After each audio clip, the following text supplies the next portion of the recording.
Okay, I'm going to talk just a little bit more and give you some terminology that we're going to carry with us for the rest of the course. Okay, you'll actually be carrying this with you into part 2 also, because this is such a huge class of everything that you're going to talk about for the rest of the A&P 1 and 2.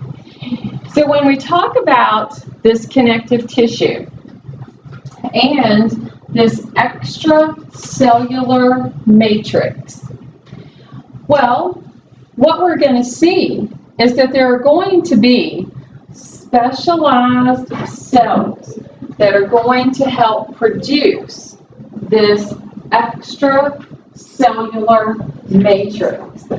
And so what am I sort of looking at right here when I talk about the extracellular matrix? Well, when we looked at epithelial tissue didn't have a lot of extracellular matrix. So, in the epithelial tissue, cells were really close to each other. Okay? Now that we're looking at connective tissue, it's going to be a little different. We're going to end up with a situation where we've got a whole lot of the extracellular matrix, and then stuff is going to be suspended in this matrix, the cells. All right? So, specialized cells are going to actually produce the matrix for the connective tissue in which they're found. So in the connective tissue, when we talk about cells, we're going to recognize that cells can be the beginning point, they can be a mature cell, or they can be a cell that actually helps the tissue to break down. When we talk about something that's going to be giving rise to the part of the creation, all right, this is going to have the term blast. For example, osteoblast.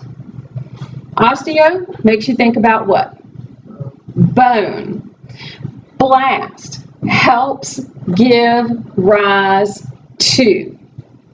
So this osteoblast will help give rise to this matrix in which we're going to form the osteo, or it's going to become the osteocyte. The site is the mature cell. In the case of an osteocyte, once the bone matrix has been laid down, the osteocyte gets stuck in the matrix, and it becomes an osteocyte. Now, bone. Does bone build up and break down throughout your lifetime? Can bone repair and heal? Yes. Because if you break a bone and hopefully get it taken care of in time, it heals, right? To a point, hopefully, that you can't even tell that the bone was broken. And then, have you ever heard the saying that in your lifetime you will have replaced your skeletal system at least 7 times?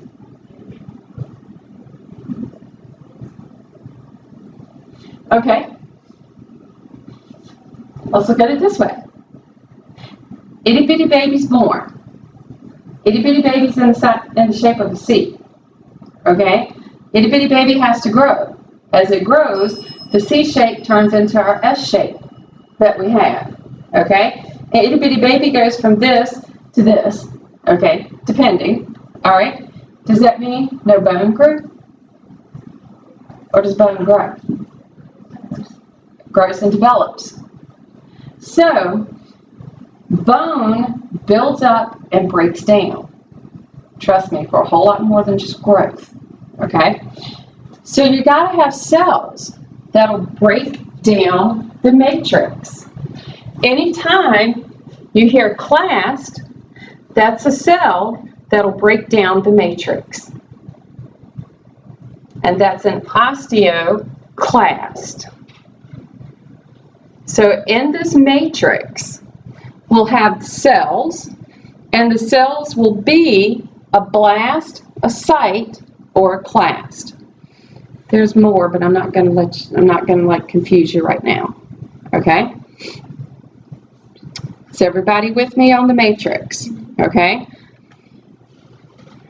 When we look at what are some of the cells that are going to exist in a matrix, because of what we see with the matrix, for example, bone, okay? That's a connective tissue, hardened. Think about cartilage. Once again, semi-solid matrix. But in this matrix that we're going to see for connective tissue throughout the body, these are some other cells that we can find in connective tissue. We can find fat cells or adipocytes. Common in the connective tissue that we find under the skin. Remember how we got the basement membrane under the cells? That basement membrane had a connection to connective tissue? Okay? Think of your hypodermis, which is not a part of the skin. Okay? Does that make sense? Mast cells. Very common under membranes. Think about all the membranes that are lining the body. They're also found along small blood vessels, areas that are near the capillaries, because their job released heparin, histamine, proteolytic enzymes in response to injury.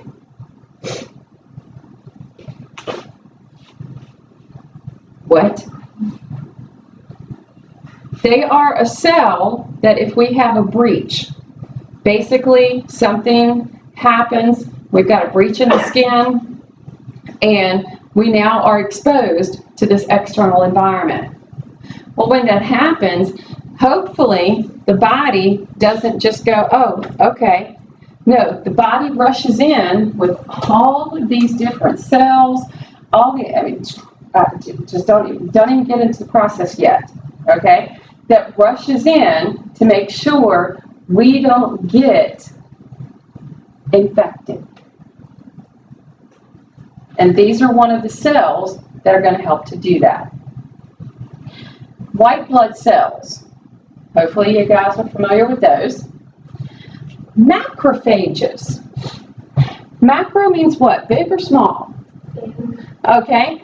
Phage means to eat. Okay. So these are cells that are big eaters. They go in and phagocytize. Enough to eat. Okay. Just refer to it as eat. And they help provide protection. We can have, in some cases, where they are fixed in place in the connective tissue. They just stay there. That's all they do. Or they can wander around the body. And anything that they encounter, gobble it up and hopefully take care of it so that we don't get sick. Okay? That's the goal. We can have platelets in the connective tissue. We can have stem cells. Sure you guys have heard of those, right? Okay.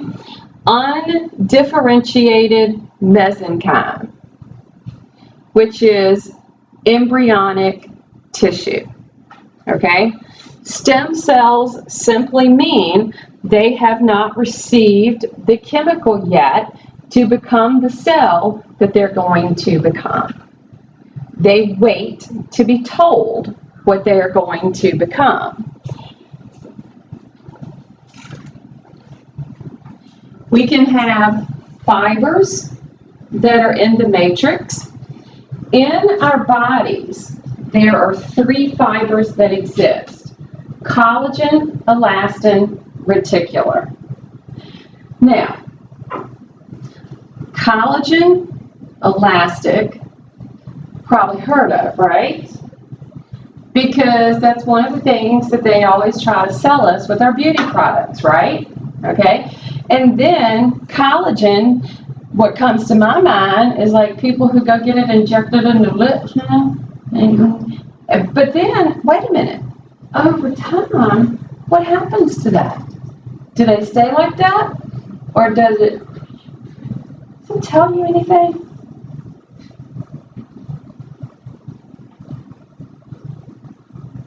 You can't replace it. Once you've lost it, you've lost it. Okay? Elastic. Think about what happens when we get stretch marks. Okay? Basically, stretch it past a point of what it can recoil, and we end up with stretch marks. But wait a minute, what's this reticular one? Ever heard of that one? Reticular is going to be, it's a thinner, collagen is huge, by the way, okay? The elastic fiber for collagen is huge. Reticular, elastic, a little bit bigger. This one, probably the smallest. But the coolest thing that reticular tissue does, it does this number and creates spaces, gaps, where stuff can get stuck in those tissues.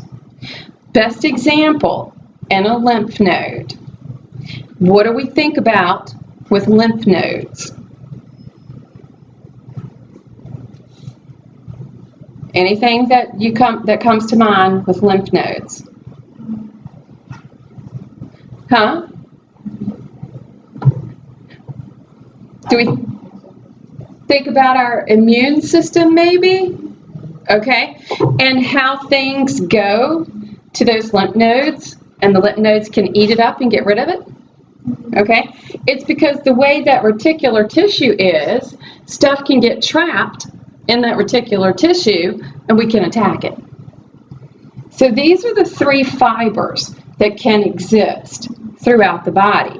In some areas of the body, they're more abundant than others. Okay, collagen, of course, the biggest. Some other molecules that can exist. Hyaluronic acid. Ever heard of that one? It's one that they're finding is very important for the joints of the body. In other words, like as we get older, like you get to my age and the joints get to creaking and stuff breaks down, okay? You can get like the injections in your knee of the hyaluronic acid, and it helps to keep the knees a little more healthy. Proteoglycans, a protein and a sugar. Their structure looks like a test tube brush or a bottle brush, and what they're good for is keeping water trapped in, which is kind of cool. And then some other stuff we would consider adhesive molecules, helping to hold some of these other molecules together. So what do you think about the matrix so far? Because we're just looking at matrix right now.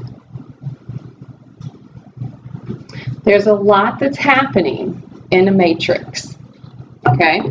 We're going to find a matrix of some sort present in these connective tissues. All right, so hold on to those thoughts until Monday.